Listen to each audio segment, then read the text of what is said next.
Good afternoon, everyone, and thank you for sticking around for what is the final session of the day. And the topic being the essential role of government to accelerate deployment and how can Australia capitalise on the opportunity. But before kicking off, I just want to again make another thank you to Shahana and the whole Bioenergy Australia team for putting together this event, which I think is the inaugural event and the first of its kind in the Australian marketplace, and obviously building upon the significant momentum for fuels in the Australian marketplace.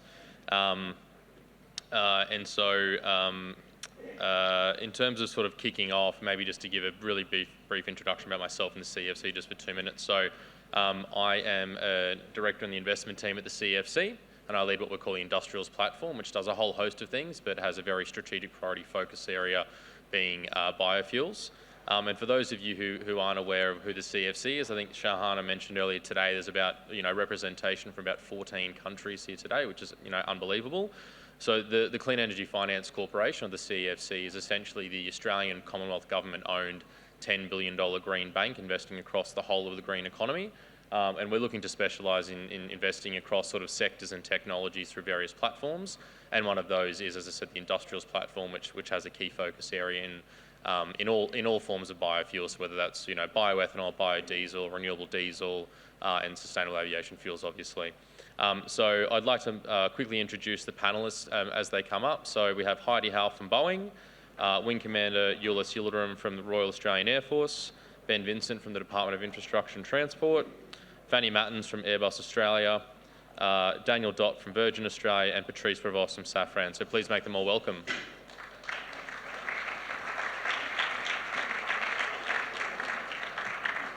And just to reiterate really quickly that there are no slides being presented for this final session. This is very much a Q&A style panel. We do have a very brief introduction from each of the panelists before we get into the Q&A, but please put your thinking caps on and get your hands at the ready for asking questions in about 30 minutes or so. So I'll throw it over to Heidi to kick us off. Thank you, Heidi. Thanks, Matt. So I wanted to spend the 5 minutes that I have to do a bit of an intro. I think pulling out some key themes that I've heard today around the role of government, because it's come up as the theme, I think, throughout all the presentations. I thought it might be useful just to start, though, by explaining what Boeing thinks its role is in this space, and particularly I'm going to be speaking about sustainable aviation fuel. So Boeing obviously has a need to procure sustainable aviation fuel for our operations. We make aeroplanes and we test them before we deliver them. So we have a job in procuring SAF for ourselves. But we also recognise our role in supporting our customers in accessing sustainable aviation fuel. And it's essential to the legitimacy of this sector going forward. And those are both commercial and defence customers. And so as part of that, there's a lot of work we do across the ecosystem. Anything from providing technical advice and support to the ASTM, pathway approvals, to things like we've just launched a public tool called Cascade, which helps anyone have a look at the different interventions you can make across aviation and their decarbonisation impact. But predominantly, because we see globally the only way to shift the dial on starting to scale SAF as an industry is through policy advocacy, and because we need government support to get this up and running. So I wanted to go through a couple of themes. Well, maybe not a couple, I think there's three. The first one is that I've noticed throughout today about the role of government is really about or government being systemic in its approach. I was really heartened as the aviation white paper came out and the consultation on that to see that the first question actually in the 4 points that we were asked to address was around the role of aviation in helping Australia decarbonise. And I think that's a really important question because aviation underpins so many of the industries in Australia, and particularly in Australia and New Zealand, given our reliance on shipping and long-haul aviation. And what we know is aviation is hard to abate, and it needs government support to set up an affordable and accessible SAF industry. So I think looking systemically at the energy transition and the fact that we need aviation to underpin so many of the industries that we have, I would like to see more from government in including renewable fuels and sustainable aviation fuel as part of that energy transition discussion. It's often left off to the side, and I think we've heard today and seen many examples of how the role of freeing up potential feedstocks is part of a wider energy transition discussion. So I think that's the kind of first point I'd like to make. The second one is around policy signals and stability.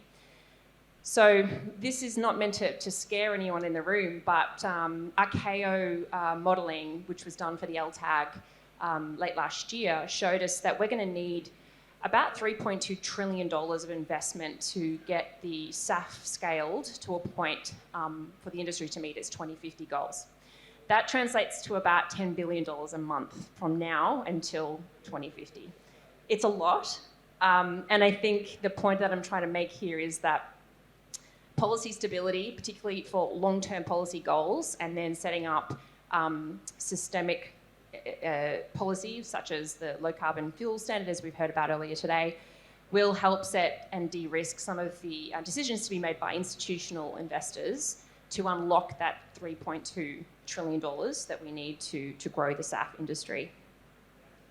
The third point I wanted to make was around the role of government in R&D and the wider ecosystem support. So government can incentivise R&D in feedstock innovation, some of the innovation in conversion efficiency, but also make sure it's targeted in the right areas. I think there's also a really important role for government, and we heard a really great example from Adriana from Licella about government fostering the ecosystems that we need and the hubs where there's an industrial symbiosis, bringing together those right industries so that this becomes an economic activity. And I think that government also has a really important role to play in that ecosystem in fostering or setting up forums that bring together industry, government and civil society so that we can move towards sustainable and holistic solutions. And the Jet Council, the Jet Zero Council that has been announced to be set up, hopefully in the next 6 weeks, is I think a really good example of that and the role of government there. And just finally, I wanted to talk about the role of government in Australia, particularly in our region and globally. So APAC, Boeing puts out a commercial market outlook every couple of years, which looks at growth of the industry across the world. And by far, Asia Pacific has the highest growth for the aviation sector. Out to 2050, globally, we expect to see 10 billion people a year flying. The alignment of that growth in the Asia Pacific to the potential from feedstock, but also production potential across the Asia Pacific is a really nice one. And I think that one that we need to, in Australia, recognise both our position in potential competition, but also as a part of an APAC ecosystem in how our feedstocks can flow into the region to support fuel production, or potentially our technology and our production itself.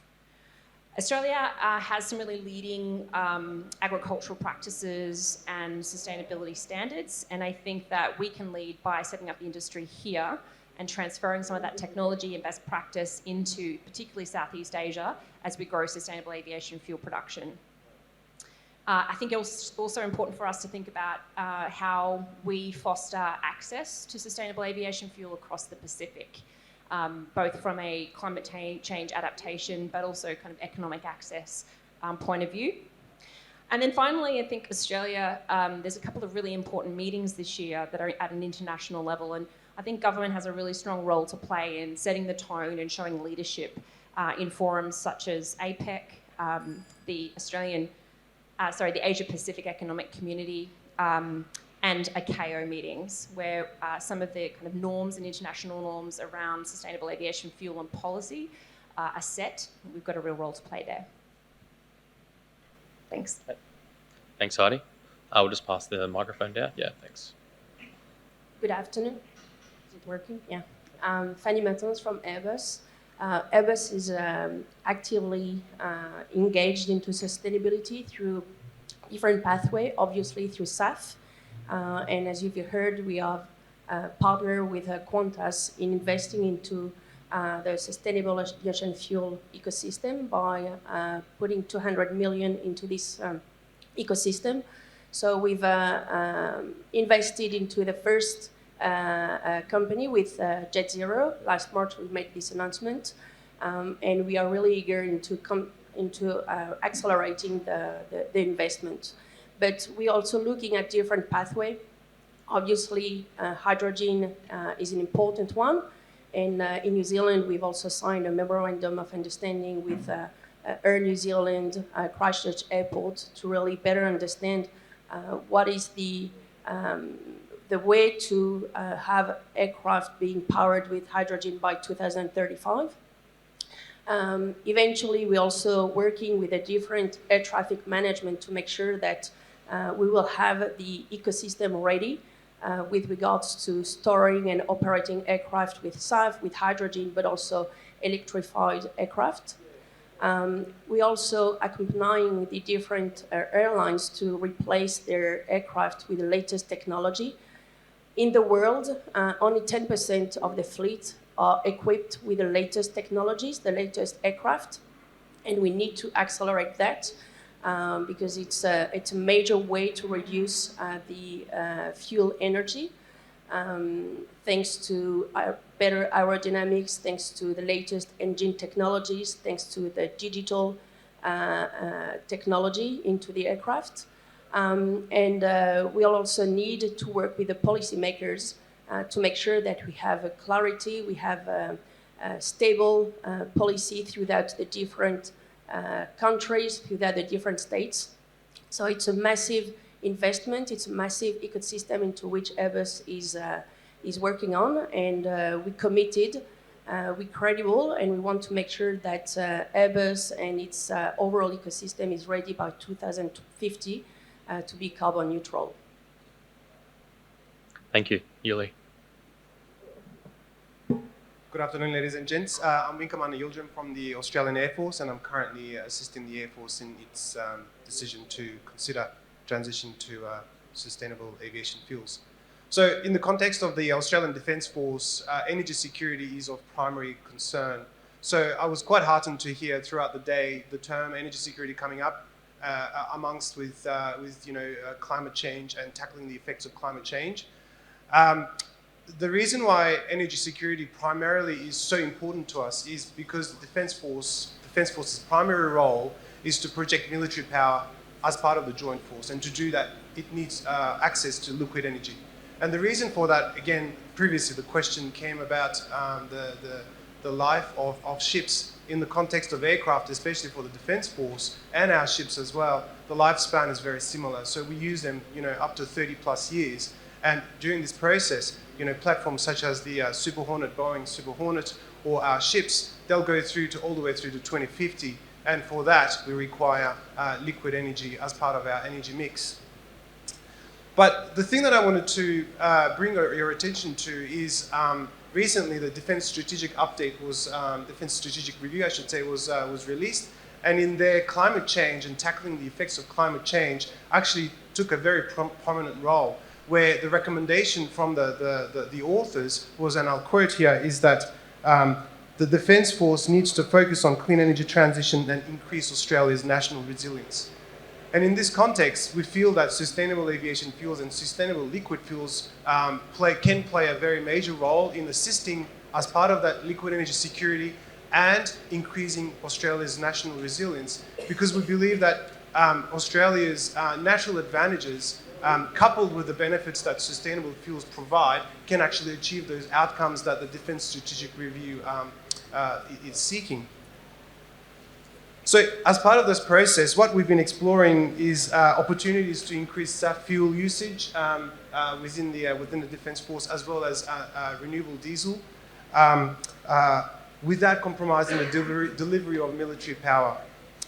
This includes deliberate approach to increased liquid fuel usage, SAF usage, that is climate conscious and risk informed, as well as providing demand signals. We believe that demand signals in this process is extremely important, and I've heard that multiple times during the day as well. And we believe that the defence has a big role to play, because by providing those demand signals, we do provide certainty of demand by assisting other operators such as Boeing or Qantas or Virgin, that we'll hear shortly, where we can actually create a massive scale in scaling up sustainable liquid fuels and sustainable aviation fuels growth sector in Australia. For the very reason that no single operator can manage this out of this process. So in this, I just want to finalize by saying that we see partnerships as part of this equation, and our primary focus is energy security while being climate conscious to achieve our outcomes.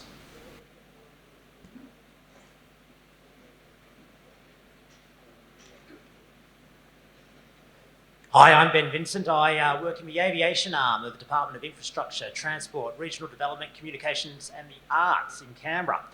I'm very conscious that the only thing standing between you and cocktails is me and my colleagues. So thank goodness I was sitting here and not there. So I'll keep this brief, but look, from a transport official's perspective, it's no secret that the Australian government has a very significant decarbonisation agenda, and transport's a significant component of that. In fact, transport's on track to be Australia's largest source of emissions by 2030. And within that context, aviation is an incredibly important component for all of the reasons that speakers far more expert than me have already outlined today. I'm sure, I only came recently, but no doubt there have been quite engaged discussions on the opportunity and challenge in this space to deliver benefits, cleaner skies, regional jobs, enhanced fuel security through things like sustainable aviation fuel. No doubt there's been discussion of the challenges, the need for addressing the price gap, etc. All of those factors are part of a fascinating conversation, I think, for industry, for government, for consumers, for researchers, about how do we get from where we are now to where we need to be in the future with cleaner, greener skies. And well, in the words of that greatest of all policymakers, Vanilla Ice, it's important to stop, collaborate, and listen. And that's what the Australian government's doing at the moment. Heidi mentioned the aviation white paper that's due to be finalised next year. Front and centre of the aviation white paper is a question about how to maximise aviation's contribution to net zero through things like sustainable aviation fuel and emerging technologies. That process is kicked off. Terms of reference were released a little earlier this year. A green paper will drop in a few months, and it's expressly designed to elicit stakeholder feedback, insight, expertise, advice to answer that question about how do we get from where we are now to where we need to be into the future. In addition, a Jet Zero Council will shortly be established, which will bring together a small cross-section of players from across the sector to work with the broader sector to advise on aviation's transition to net zero and to mobilise, galvanise and promote industry's own efforts. And the government continues to collaborate too through international fora with our international trading partners in forums such as ICAO. And those cocktails are getting close, so I'm going to shut up at that point, and thanks for having me. Thanks, Ben, and you stole my line. At the risk of getting between you and a cocktail, so my name's Dott. I'm the Head of Fuel and Aviation Decarbonisation at Virgin.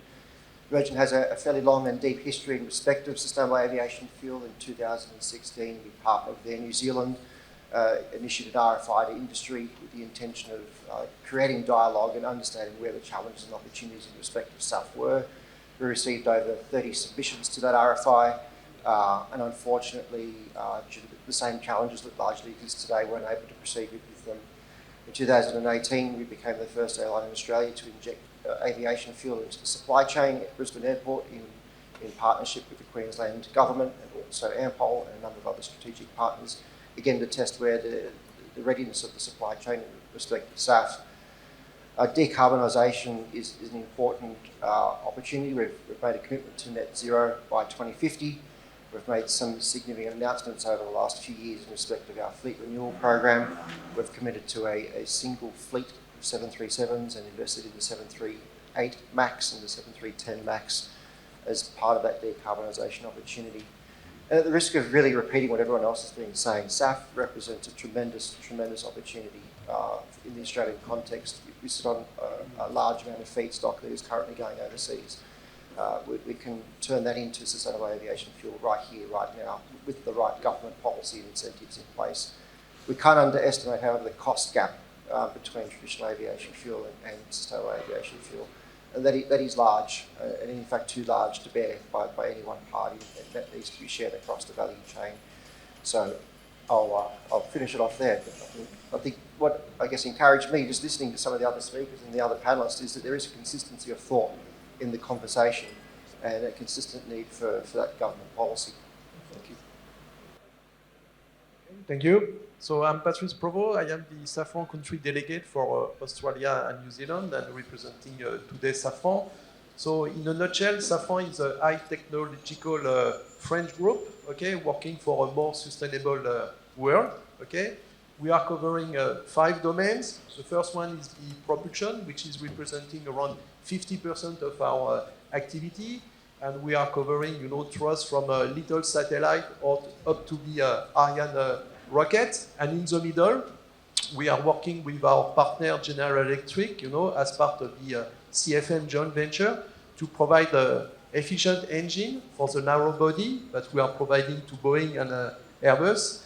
And certainly, you know us better, with this kind of CFM 56 and LEAP engines. And in terms of performance, this category of engine, particularly the LEAP engine fitted on the A320neo, for example, okay, are bringing minus 15% of fuel consumption and also CO2. So this was a big gap.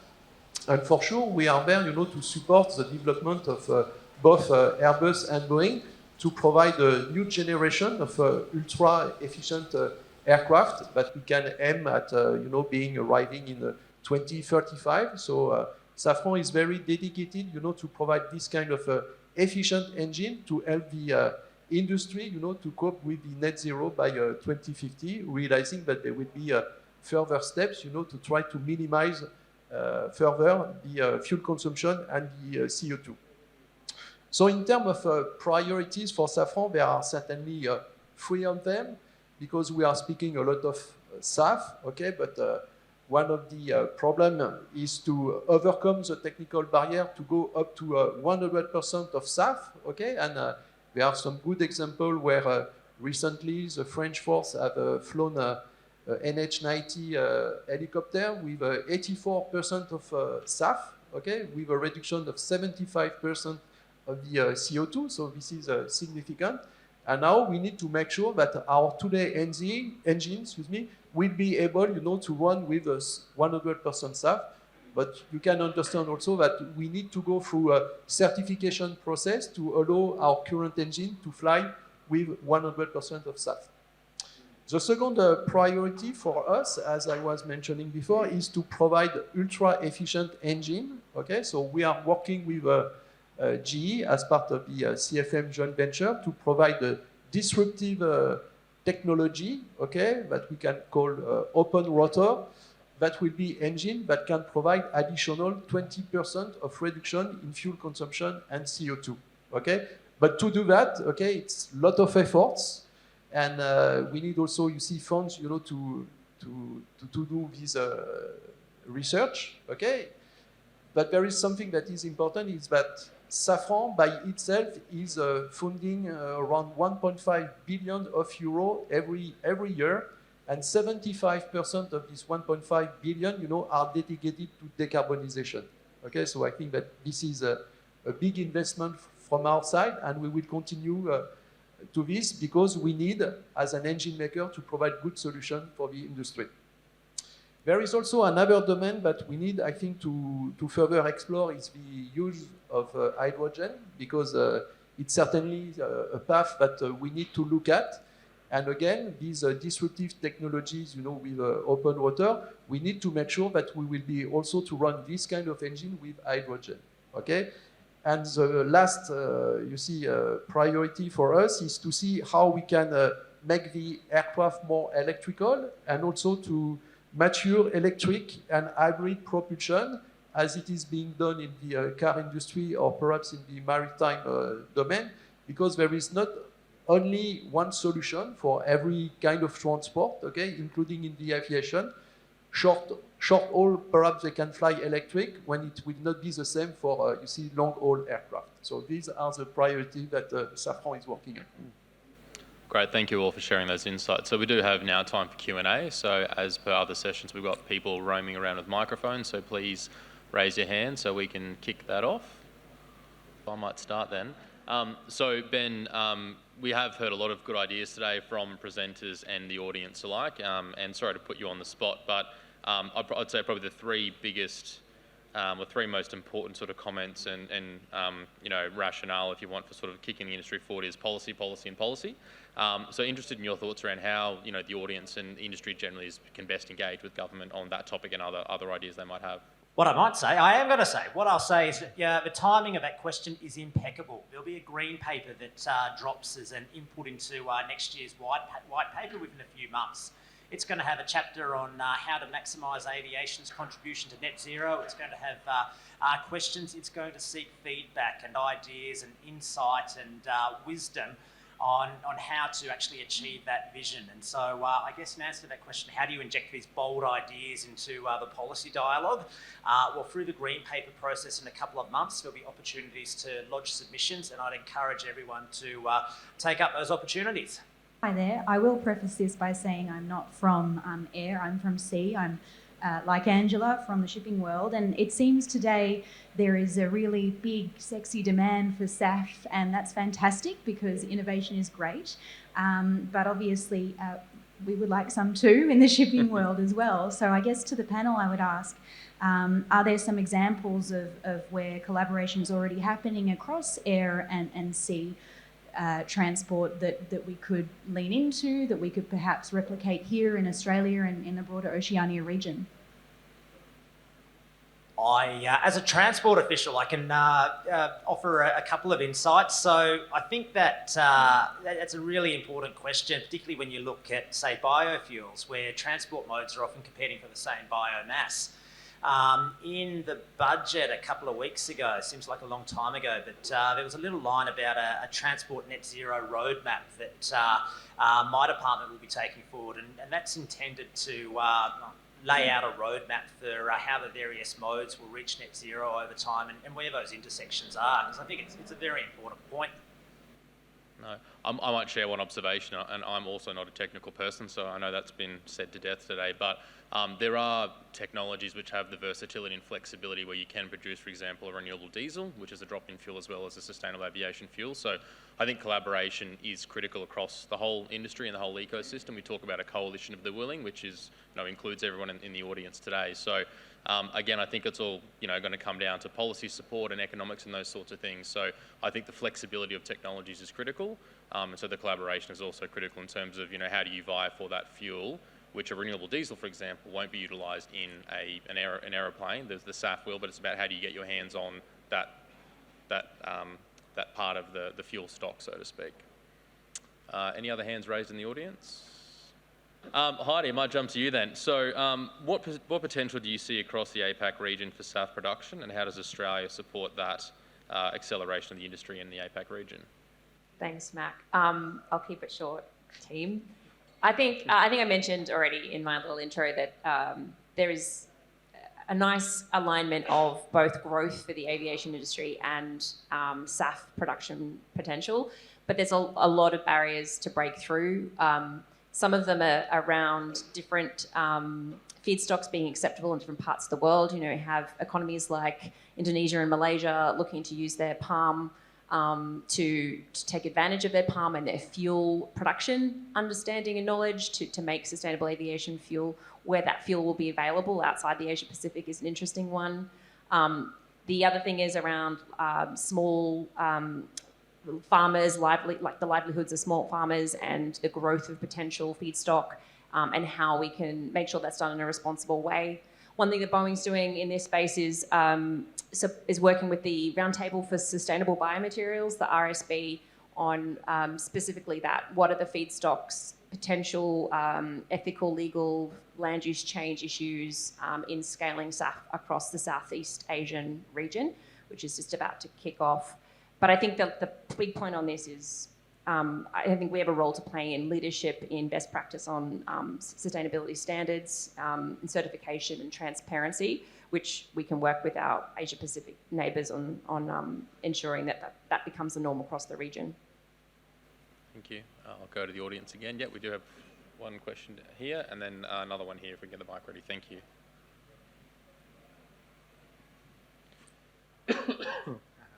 Thanks, Mac. Scott Grierson from Valorify. I thought I'd throw out a question and help you out here, Mac. I'm thinking about this issue of so-called feedstock nationalism, which is a phrase I hadn't really heard until today, but also energy security and this whole idea.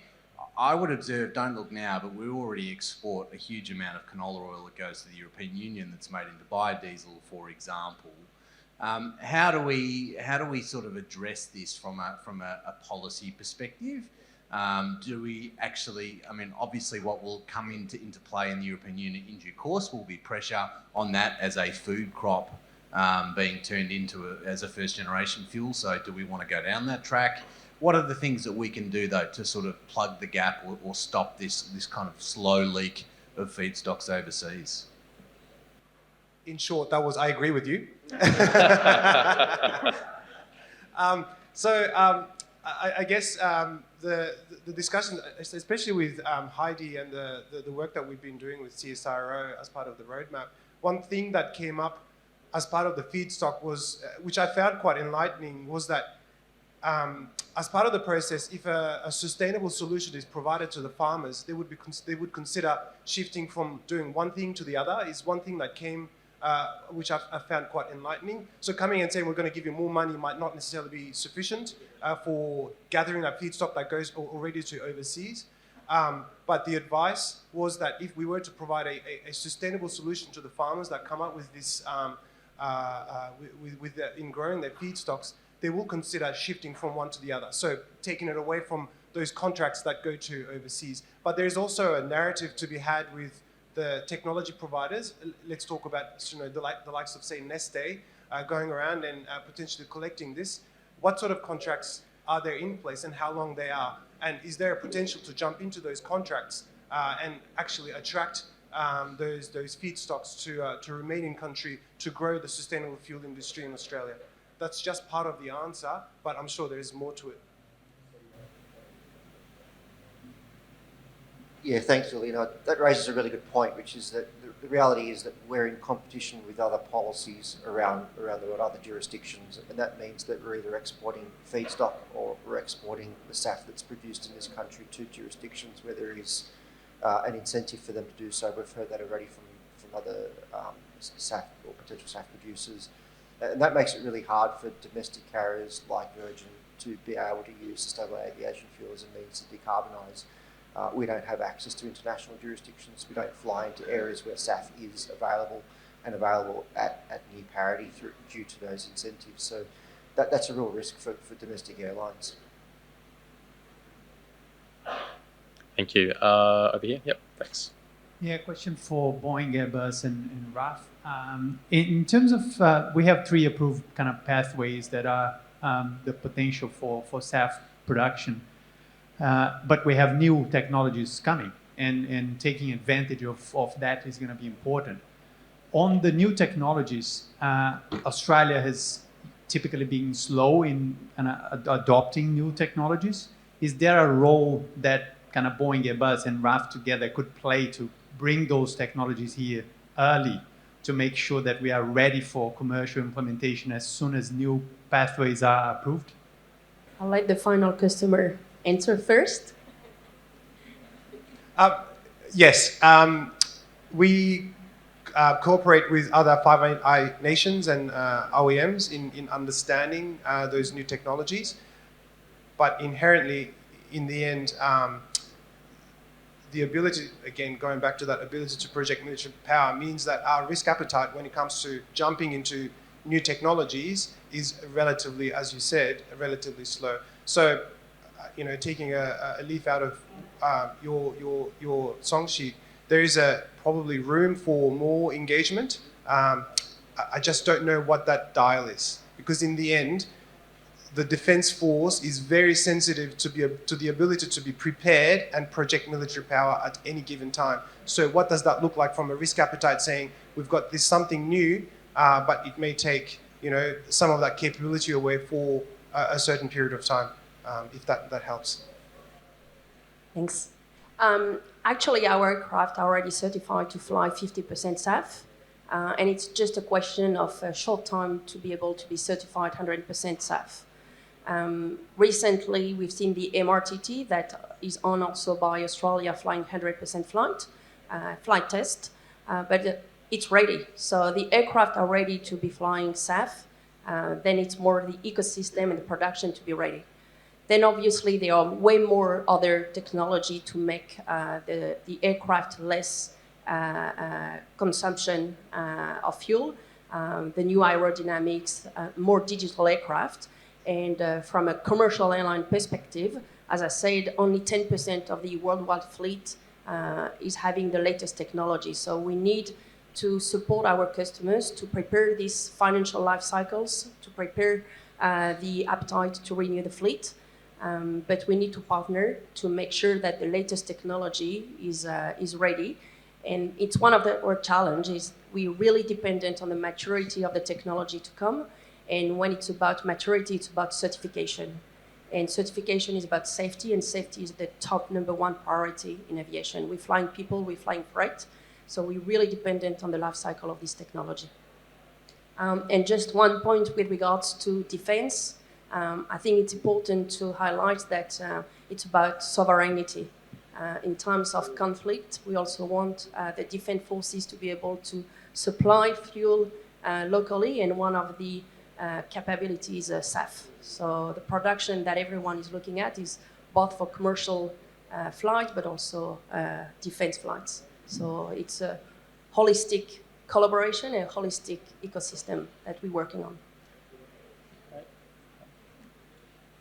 100% agree with both comments. Our fleet are also ready to fly on SAF. I think it'd be interesting to unpack your question later, because the technology's ready to go, when it comes to SAF and the approved pathways. We really just need access to affordable SAF, and I actually think defence has a role, as Julie has said, in those market signals. But I do think that there's an opportunity for R&D in some really niche areas for defence, potentially when you think about deployable fuels. And I think that unfortunately, the conversation around fuel security, energy security, and how that enables the capability of our defence force is still one that has not been made strong enough, even in the latest DSR.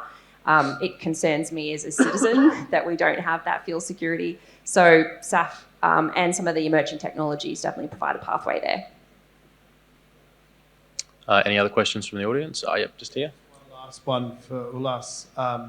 We've talked a lot about sustainable aviation fuel for the ADF, but in other sectors of the ADF and other fuels use cases around diesel, maritime fuels, even within the RAAF, there's a lot of diesel consumption for support services and bases. What emerging fuel technologies are you guys looking at and considering in that space? Did you want cocktails? Look, I guess part of my very brief opening remarks, I tried to touch on the renewable liquid fuels aspect of it, because we recognize that there's a lot there. So I think one of the figures that I used to use back from one of our ANAO reports is that Australia's 2016, 2017, I think, fuel consumption is about 420 million litres. So by now, it has grown a little bit more. And the Air Force, I think, is sitting about 300 million litres of jet fuel consumption. So the rest of it is diesel fuel, right? And this includes not only ships, but as you said, other facilities that use diesel to have power supplied to them on any given time. And I've got friends here who actually specifically look at the renewable diesel aspects of it. But from a sustainable fuels perspective, at least in the jet fuel, we try to look at what's available commercially. So the mature technologies and, the technologies that have been within the ASTM that are there already. So we're considering that. So, anything from very mature technologies with FT all the way through to the technologies, or, alcohol to jet and so forth. So we are cognizant of that, and we are ready looking at them. And I'm not going to necessarily talk about the diesel fuel, but I know that my colleagues are specifically looking at that to see how they can actually increase that resilience for the diesel fuel supply chain? Okay, that's the question. So in short, the question is, what is the future of flying in Australia? I think there's so many things that we can talk about here, but I mean, I always come back to the social and economic benefit of aviation. And I mentioned, you know, it underpins so many of the other industries that are so important to Australia and creating GDP. It's also fundamental to our society. We're, you know, largely a country of people from other parts of the world, so connecting cultures. So there's a bunch of kind of social and economic benefits, but I think there's also some realities about Australia and our infrastructure. We don't have the same alternative infrastructure, for example, rail, high-speed, you know, affordable, convenient rail that is in other parts of the world that I think do offer viable options for some routes in some parts of the world. So I think it's not a blanket, you know, answer across the world. I do think, I'm obviously biased, I went for Boeing, but I think aviation is a really critical part of our economy and our way of life. So the question for me is how we decarbonise it as quickly as possible rather than take it out of the equation. And I think the reality is economically in Australia, we will have some very serious you know, decisions to make and trade-offs if we were to, say, stop flying as much because we don't have those alternatives. The question is live because we may be forced to around, you know, carbon mechanisms and pricing around the world. And if we don't move in Australia and have access to affordable, sustainable aviation fuel, it really does, you know, it's a real question that I think the industry is grappling with. Hopefully it's working. It's a good question, and I think it's also about identifying new ways of mobility. If you look at electrical vertical lift, which is another way of decarbonisation through electrification, it also complements the suite of solutions. It's today a way of traveling which is not existing, but into which the industry is really active to make it happen. Watching the next Olympic Games, it's something which should be quite ready. So we need to look at the different means to decarbonize, which is different technology solutions, but which is also investing into the SAF, into electrification, into hydrogen. But when we talk about traveling, it's also protecting the nation, it's also uniting people, it's also defense and civil aviation. So we need to make sure that the solutions we are working on are fitting the different ways of traveling and of uniting people. I guess the question I would ask back at you is, what is the problem you're trying to solve? Because aviation clearly in the military domain provides an asymmetric advantage. So flying less is not going to solve that asymmetric advantage unless we can actually change it or substitute it with something else. But if the question is related to reduction of carbon emissions, there are many ways that we can do that in the Air Force or in the Defence Force broadly.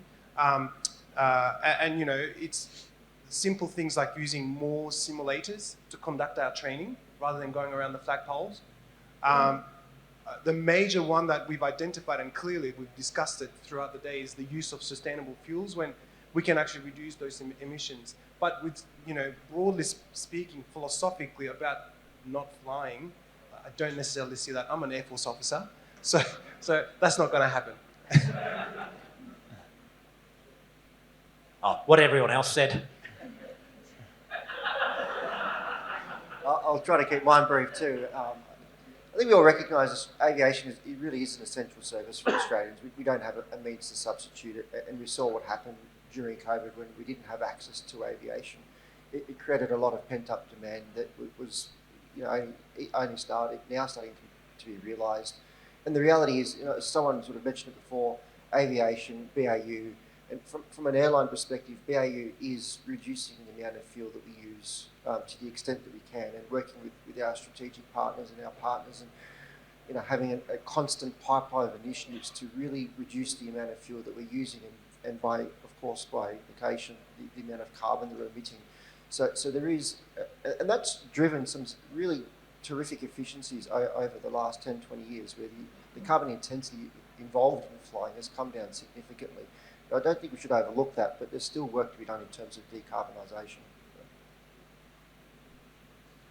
And myself, I will perhaps add things on what Fanny from Airbus was saying. I think that we need to have still a holistic view on all the possible solutions, because for sure SAF is a great solution today, but we will certainly need some other, fuel, okay, to protect our future. It is a reason also why SAFRAN and CFM is working with Airbus, to test some current engine installed on some Bombardier aircraft to fit on an A380, okay, to test the real engine by using hydrogen. So it is another pathway, to see what can be the benefit of that and what will be the direct impact in terms of CO2 reduction. So I think we still need to work things in parallel and not only put our efforts on SAF. Thank you all. We've probably got time for one or two more questions. Is there anything else coming from the audience? How's it going? Jared from AGOG. I just with regards to the essential role that kind of the government's going to play in this. I mean, we've seen with hydrogen a lot of the hub development projects, and I mean, we're talking about kind of the innovation of a new sector.